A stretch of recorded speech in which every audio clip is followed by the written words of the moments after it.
Hello friends, parts of speech అంటే ఏంటో తెలుసా మీకు? తెలియకపోతే వెంటనే వినియండి.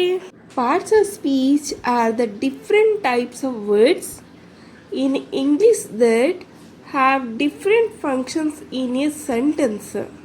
డిఫరెంట్ టైప్స్ ఆఫ్ వర్డ్స్ అంటే ఇంగ్లీష్లో డిఫరెంట్ టైప్స్ ఆఫ్ వర్డ్స్ ఉన్నాయి అని అర్థం.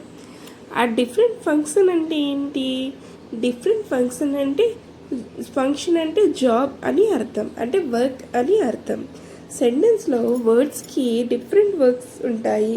ఆ వర్క్స్ని పార్ట్స్ ఆఫ్ స్పీచ్ అని అంటారు. Parts of speech are the 8 main categories of words in the English language based on their meaning and function in a sentence. Main categories అంటే 8 types parts of speech అని అర్థం.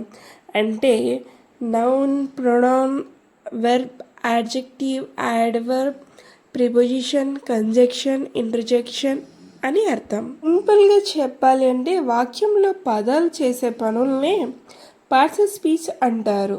ఈ video మీకు యూస్ఫుల్గా ఉంటే like, share, subscribe చేయండి. Next video కోసం wait చేయండి. Thank you. Follow my channel.